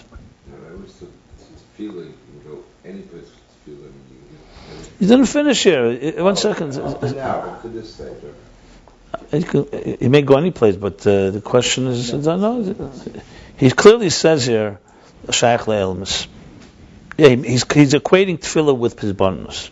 Yeah. So you could go on film with this film system. Let's see. Listen, we're not finished. V'hinei, and now psuka de zimra emer v'yorim keren la'ameh. We say v'yorim keren la'ameh. Raise. So keren has many meanings. Here keren means like covered, right? Keren means light. Keren can be karni hoid. Keren can mean, of course, a horn. But Yoram Keren Lami usually means Yoram Keren Lami, like Keren, why karni hoid on top of the head? Yoram Keren Lami, raise a, how would you translate Keren Lami? Raise a, how would you translate Keren? Success? No, I want to say for Yoram Keren. Well, it's something similar to that. Rabbi, what would you say, Keren? Karnoi Toron B'Chodri. Covered, like a, it's like a Ray. the ray. Yoram Keren Lam, raise for your nation. Keren hu amshacha atzmis kaneda. Say Jews have horns. Keren is amshach. Yeah. By the way, because Michelangelo made, because it says karnei hoid, that he had rays of light, and he translated karnei as horns. So he made Moshe And Michelangelo has Moshe with two little horns when he comes down from the mountain. Two little See things. a lot of pictures. That's Michelangelo. He took it from the Bible because they mistranslated Karne. So Keren is Amshacha Atzmis. This says in many places. Karne Heter. Glory. Okay, I thought something like glory or covet. Keren. So Amshacha Atzmis. Now Keren is Amshacha Atzmis, not Ha'ara. It says in Chassidus, that's why the Rashba, it brings from the Rashba in Ein Yankiv, that Keren, as a ray of light, is connected to Keren as a horn, because it's a substance. It's not just a reflection. Not to say Karni Heid, not just light. But he had Karni Heid after the second Luchas, whatever the day Moshe came down. It wasn't just he came with a reflection, because then what was the he came down with something fundamentally different, a new dimension of Eir. Zeu rak mashemachal. So he says, Keren Amshachat was Kaneda. Zeu rak mashemachalik bein Amshach shebeil mislam Amshach shel neshamas Yisrael. So the Chayri is asking a question. In davening, we say Keren, which is Atzmis. You just said it's a Ha'ara, which is connected to the world. So he's answering that. That's only because he's distinguishing between the transmission into the world to the transmission to what's drawn down, to what's drawn down to the transmission of the souls of Israel. The L'shamis Yisrael alidei haTeira nimshach hamshach atzmis. That the Shamis Yisrael through Teira, they receive a core transmission. Avaloi bezehu esek is ben neshalei. That's his conclusion. Tefillah, however, this not in this is the immersion and the engrossing of his contemplation. To be his bonus who b'machshakasu kedim kinizgu shmei levade heidel eretz b'shamayim. When you read the davening there, what does it say? You don't start with V'yorim Keren Lama. You start with Heidu al Eretz Hashemayim. Mashal Kinizgu Shmei Levade Heidu. What does it mean? Kinizgu Shmei, that your name is exalted. Only your name is exalted. No, your name is unique. Your name is Niskel. Kinizgu Shmei Levade. But Levade means beyond everything, alone. Heidu al Eretz Hashemayim, and your Heide, your beauty or your light, your glory, is on Eretz Shemayim. That's the Hizbananus.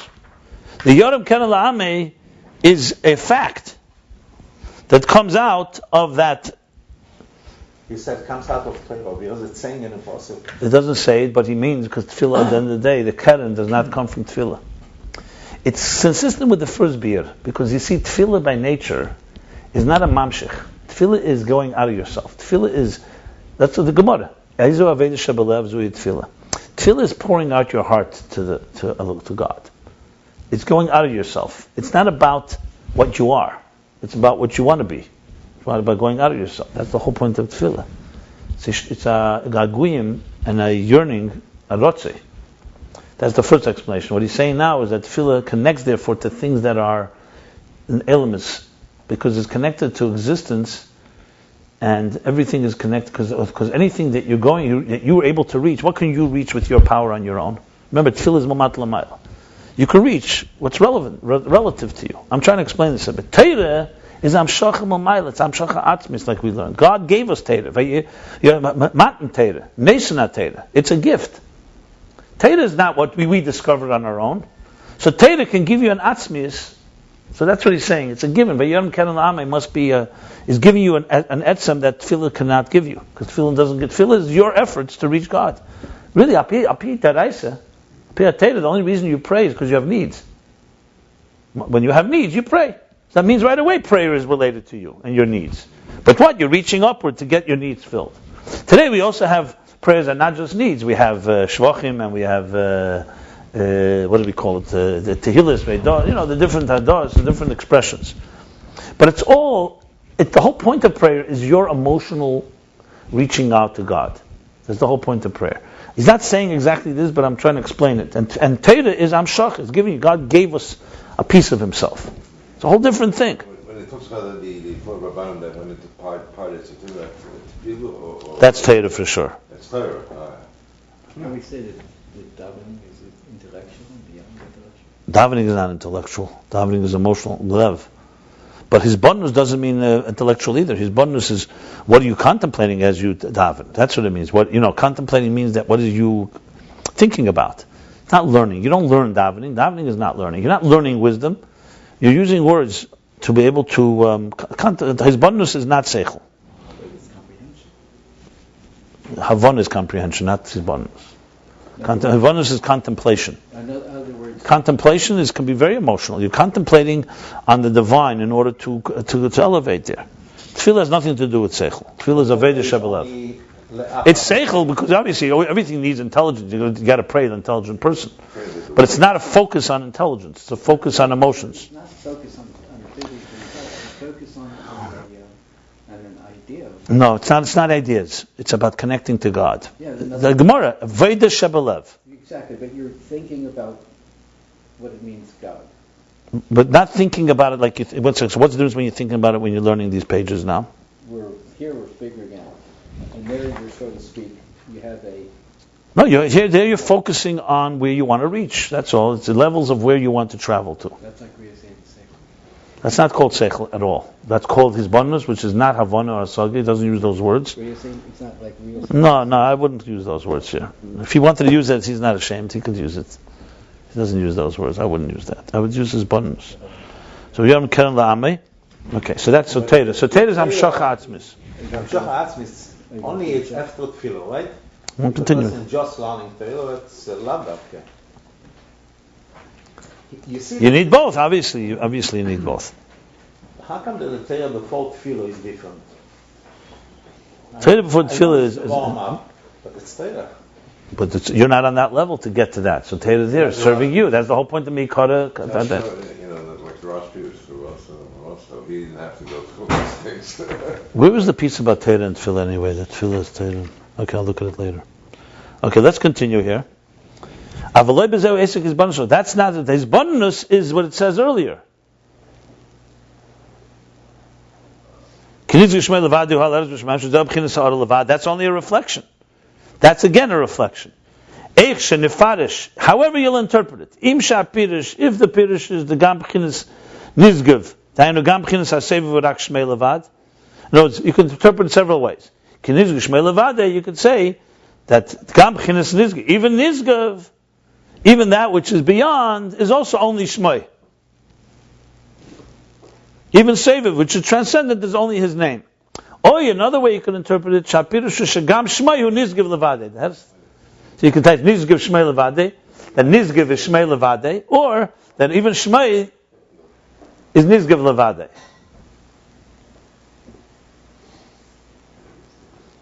What would be the second interpretation? That even Shmei, even the lower level, even a reflection is also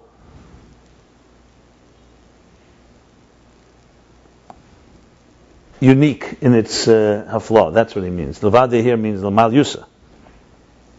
Yeah. First Levad means it's only a name. Here it means it's unique in its nizgav.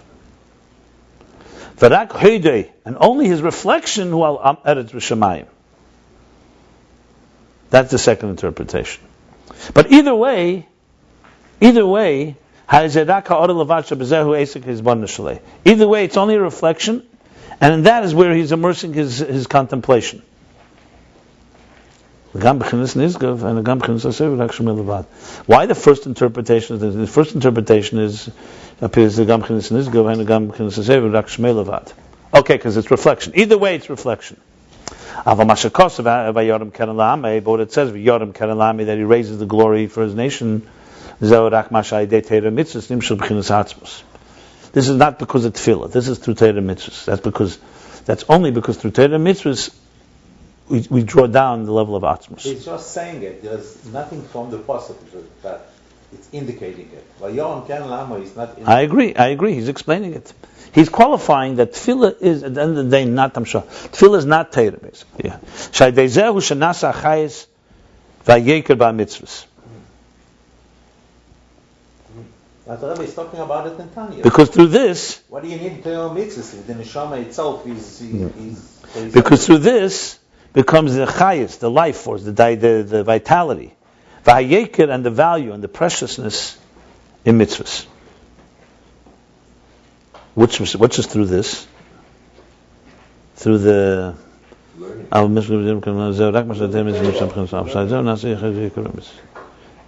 Because through Atzmus, because it's Atzmus, that's why you have the Yeker. Sharigam Aidei is bonus nasa chayes v'Yeker b'kimad mitzvus. We said v'chen b'mitzvahs. Yeah, let's read it. I'm not sure where he's going here. Sharigam Aidei is bonus. Also through contemplation becomes nasa. You get a vitality and v'Yeker and a presence in kimad mitzvus, a value. You value. U'kumashikos b'sefer shabeinim hamakayim be'emes hu ha'eyev. As it says in Sefer Shabbein, that the one who fulfills them truthfully is the one who has love. V'kan hu shayekuru mitzad hamshachas atzmus shebeteira v'chem b'mitzvus. And here, however, the value, the yeker, the preciousness, is because of the hamshachas atzmus shebeteira, and the same thing with mitzvus. Alei b'zeh hu esek hizbanus kim ba'er hashayich le'elmas. But not that. During davening is this real involvement of contemplation, only in the energy that's connected to the worlds. I'm not really clear what he just said in the last few lines here. Read one more line, maybe it's going to make it more clear for you.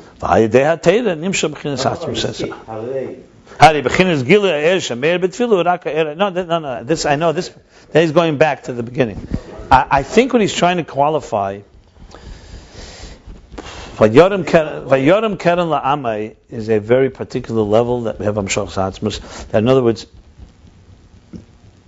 one second, let me just think.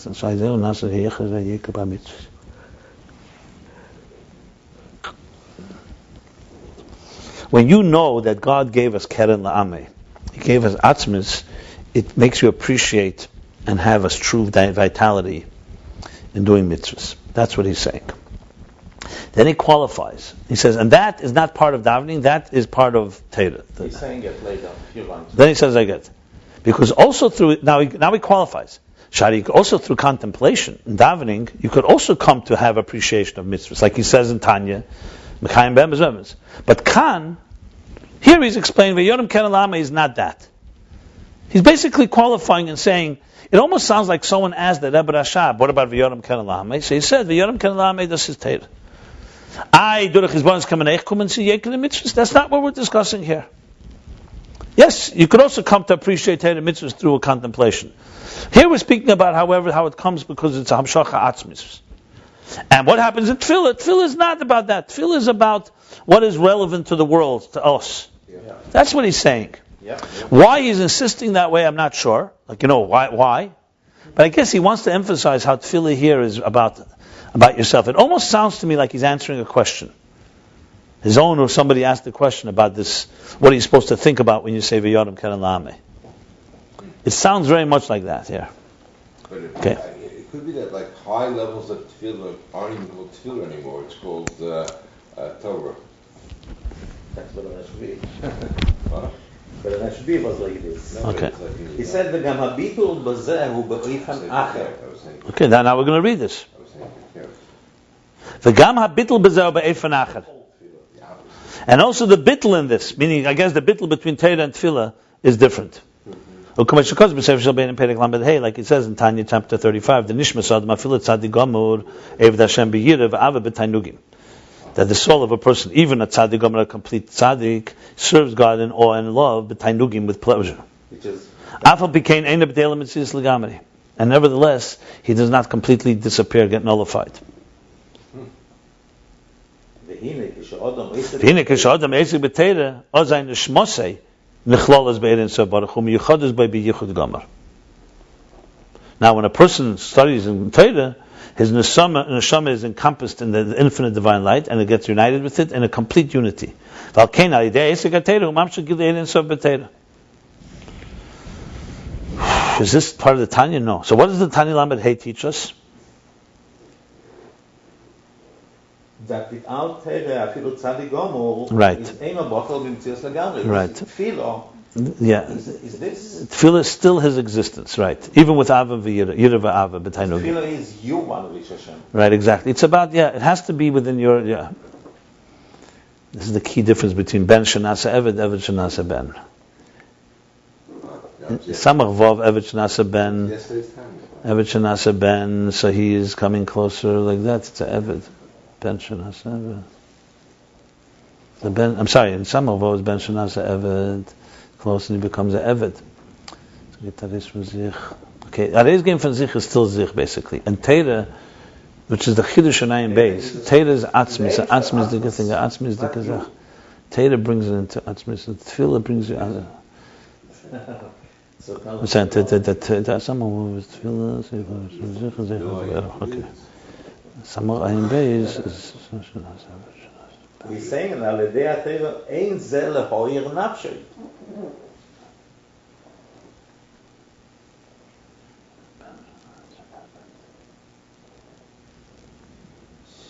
Okay. And now, when a person is Eisik B'Teira, then his Neshama is Nichul, and then he does have a Yichud Gamor. Does that say in Tanya too? In 30 pages of Perek Lamed Hey? He's saying it in Perek Hey, the Yichud.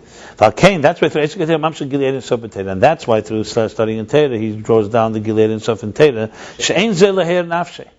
Not like by David. It's not to radiate and illuminate his soul. V'aynu gam loy b'chinas hamshach zeher ha'meseir al-yedei tefillah.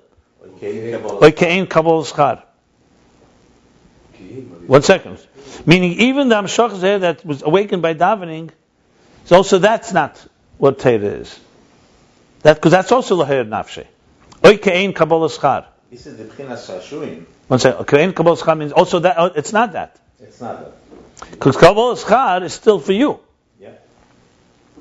Why does he bring Kein Kabbalah Schar? Why is that helpful here? Because then it's you. Right. Okay. Kima de Esek HaTeira v'Iskashuse. Be'er HaTeira nimshach hamshach Zeir Ein Sof b'Teira. Rather, through his Esek, through studying his immersion in Teira and his connection in the light of Teira, nimshach is transmitted and draws down the hamshach, the transmission of Ein Sof, infinite divine light in Teira. V'hainu de Esek HaTeira shlei eine b'dei l'ravis tzimeinei. Meaning the studying in Teira is not in order to quench his thirst, like in the first way that we spoke about. In other words,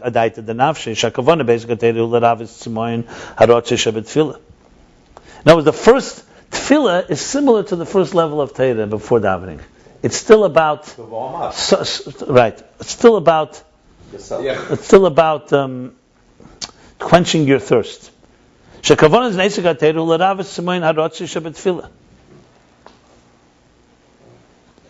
the purpose in studying Teira in order to quench the thirst that was invoked due to the yearning of davening. Because even though during davening he was close, we said it's not mamish gili because it's still in the form of rotze.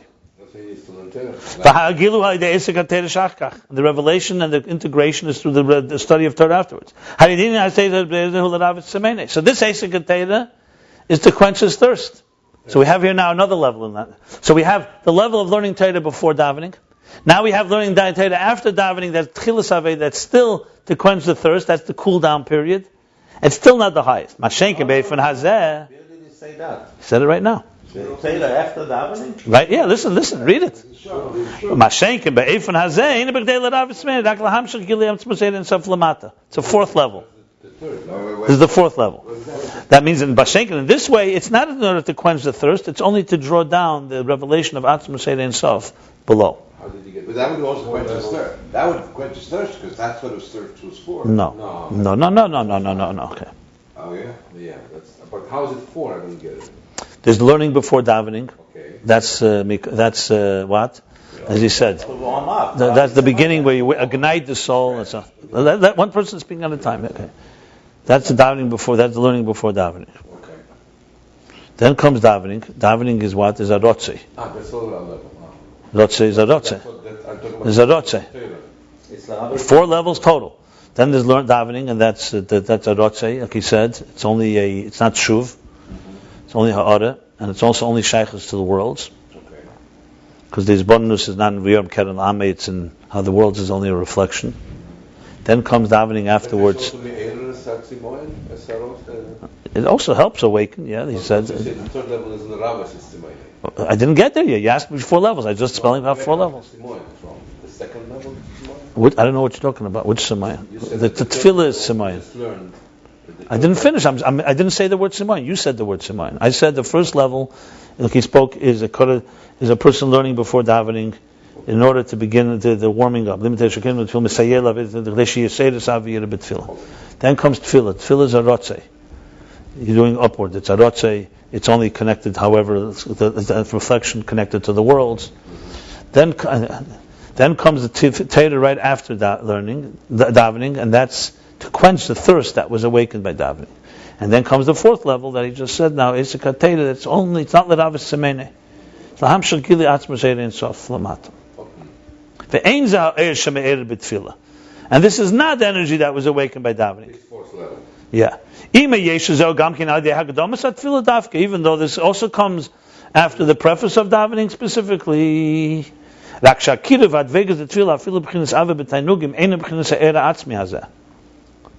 Only that the kiruv, the closeness, and the dvekus and the cleaving of davening, even in the level of ava b'tainugim, a love with delight, with pleasure, is not era atzmi hazeh. It's not ein b'chinas ha'era atzmi hazeh.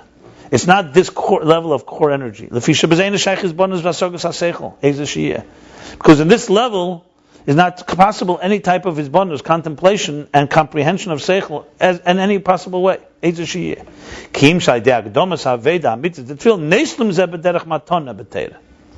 So it comes through the introduction, but that introduction of davening does not touch an etzem, because it's all relative to you. However, when you really have a proper preparation and amveda mitis, you properly work hard in davening, then you get a gift. As we learned before, like we learned before, chapter 174, we said that's a gift. Matan Teira, as a matonesh, Hashim Lefanov is a gift. We're not talking about Zmir Yisrael Lichukecha, by the way. We're not talking about Teira that helps you. You want the Teira that's etzem? That's a gift. And look at what we learned later, what this chapter says, 372. Are you explaining that the Teira Le'achar Tefillah is also an Avisim? I'm not explaining, he says it, but I don't have to explain it. He says there is one level, then there's another level. After davening, you could also learn for yourself. Okay. That's why. It's Tuefanim. Okay. Remember, before he said the Tuefanim, they can be either the beginning of the day or they can be middle of the day, 2 ways to learn. You can learn any time both ways. Yeah. It doesn't mean that you have to go through these 2 steps after Tefillah. You can go right away to the higher. Maybe you can't. I'm not sure. Maybe you can't. Maybe you need to go. So can you go to Teira, this high level of Teira, without Tefillah altogether? No, not without Tefillah. You need it. So maybe you need the Teira after the Tefillah. I don't know. He doesn't say. It's you go either way. And his whole inyan of studying Teira on this level is to draw down the transmission of Atzmas below. And this also appears to be in Na'im Mehem and Zayar, page Dafresh Chav Beis Amid Beis 222b. Be'inyan sheDavid ha'yimachab Teira shelamayla b'Kodesh Baruch Hu. And in that David, same David we're talking about, he united, he connected Teira that was above with God. It means he drew down an additional increased energy in Teira. That's what I said. Fine, do you have a question? This is what he's saying. And he says there in Zayar, that this is the inyan. Who's a chassid? A person who does kindness with his nest. It means with Eibishter, kaineh, not for himself. To Mavur b'Sefer Shabbein and Perek Yud, it says, it's explained in Tanya chapter 10, that's uniting Kuchabricha v'Shechina b'Tachtenim. That's what David did. Now, you can imagine that Rebbe Rashab knows what he said about David before, and he's saying now there's David. It's probably not a contradiction. Maybe it's 2 levels. I'm not sure. We'll have to think. Let me do the kitzur, and then we'll spend time. Is also not a bad thing. It's part of the Tehillim. For who inyan limud Teira l'shma kitzur? The summary. This is limud Teira l'shma. What means l'shma? L'shem, to be brought down the divine Shem HaTeira. Because there's a lower level. The mikara initially adaita the nafshi of it. Initially you adaita no, you do it for your purpose. L'kasha nafshi be'lekus alidei Teira. To connect his nefesh, to bind his soul to godliness through Teira. It's because the divine soul gets concealed in the animal soul. Like my Teira mitzvahs begash m'shem b'li hester upon him. Not like Teira mitzvahs even that are also in the physical, that are in the physical without a concealment. Because the intention is that there should be a refinement from the bottom up. And the way you reveal that, the nefesh hakis is concealed, so you need Teda to reveal it. That's the first level. Adaita de nafsha. Eiz v'teshia, strength and weakening. The weak strengthening the neshama, the nefesh, the divine, and weakening the animal soul. This is learning Teda before davening. And after davening, it's limud Teda l'shma, not l'shem atzmei. He draws down divine light, divine energy into Teda, and he binds and unites in it. And what's the newness, the chiddush, the innovation of the connection through Teda over davening? In Tefillah, it's not in the form of revelation and integrated. Yishashus internalized, like in Teda that comes afterwards. But Gam Yesh Leimer, a second answer. The Tefillah, the kid of the closeness in davening is in the godliness divine that relates to the existence. The Bezeh Shaykh is bonus b'asaga. In this we can have a contemplation and a comprehension. This is Keniz Geshmei Heidei.